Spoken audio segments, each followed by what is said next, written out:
The Zelthar had always regarded humans with suspicion. To them, the humans were a primitive, unpredictable species, short-lived and violent, always at the edges of galactic affairs, clawing their way through the stars. They were the perfect example of what the Zelthar Empire wanted to avoid: chaos, disorder, and a lack of harmony with the universe.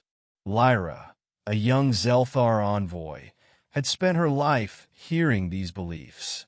She was raised to view humans as little more than pests, their technology insignificant compared to the Zelthar's eons of knowledge. For Lyra, her first assignment to Earth was a duty of observation, a necessary, albeit distasteful, mission to assess the planet's potential for joining the Galactic Federation. She was to observe from a distance, gather data, and report back. It wasn't supposed to involve interaction. Her mission, however, took a turn she could never have expected. The crash was sudden and violent. One moment, Lyra's ship was cruising silently above Earth's atmosphere, cloaked and unnoticed. The next, a stray pulse of human weaponry, unpredictable as always, struck the hull, causing catastrophic damage.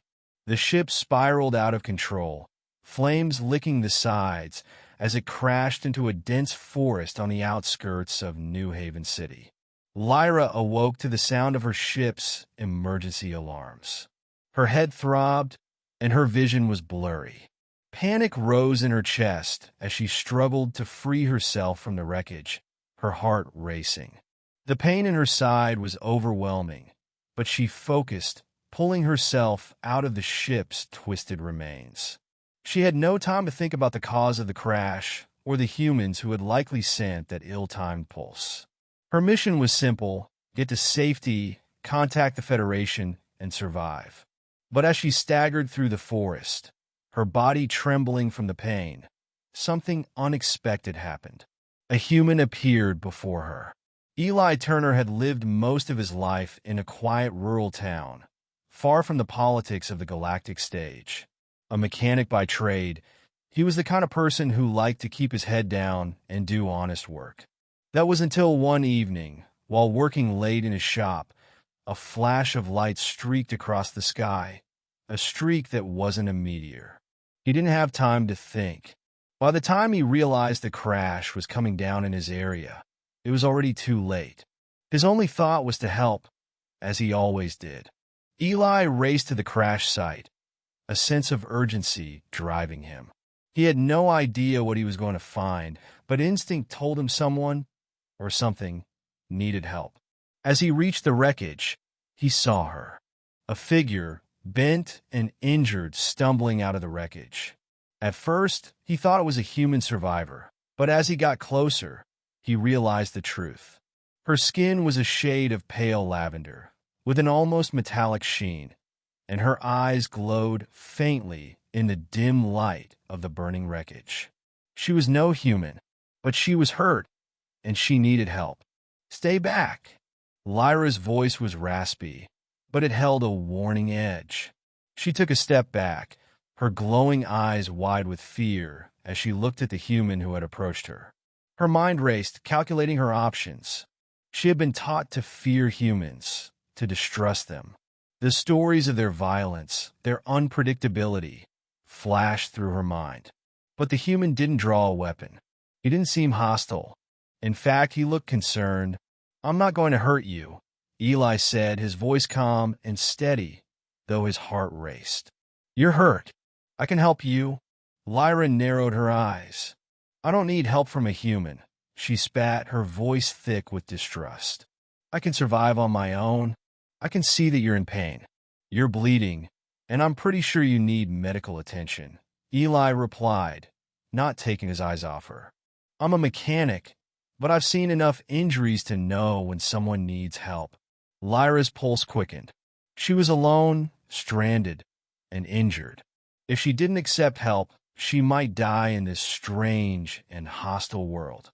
But trusting a human, one of the very species she had been raised to fear, was nearly impossible. Yet, something in Eli's eyes made her pause. There was no malice, no arrogance. He wasn't like the cold, calculating images of humans she had been taught to fear. After a tense moment, she relented. "I will allow you to help me," she said, her voice reluctant but edged with an unspoken curiosity. "But know this, I will not owe you anything." Eli nodded. "I'm not looking for payment. Just help." Eli tended to her wounds with what little medical equipment he had in his old truck. As he worked, Lyra reluctantly shared her story, explaining her origins and her purpose on Earth. To Eli's surprise, she wasn't here to conquer or enslave his people, as many humans had feared in their history. She was merely an envoy, an explorer sent to observe. But as Lyra spoke, Eli couldn't help but see the fear in her eyes, the fear of humans she had been taught her whole life, the fear of being alone in a strange world. In that moment, Eli realized something that would change him forever. This wasn't about the differences between their species. It was about survival, about connection in a universe too vast and uncertain. As days turned into weeks, Eli and Lyra learned to trust each other. Eli helped Lyra heal physically, but it was the emotional wounds that took longer to mend. Lyra had spent her life fearing humans, but in Eli, she saw something different, a human capable of kindness, understanding, and compassion. And for Eli, Lyra's presence forced him to rethink everything he knew about the universe. She wasn't a monster. She was a survivor, just like him.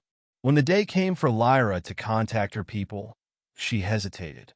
"I could leave," she said quietly, "return to my people, and perhaps never see you again." Eli looked at her, his expression soft but resolute. "You don't have to go. You're not just an alien. You're a person, Lyra, and you don't have to be afraid of humans anymore." A small smile tugged at Lyra's lips, her eyes glowing faintly as she finally accepted the truth. Humans weren't monsters, and neither was she. In that moment, she realized something profound. Maybe humans weren't so different after all. And as she looked at Eli, she knew her life had changed forever.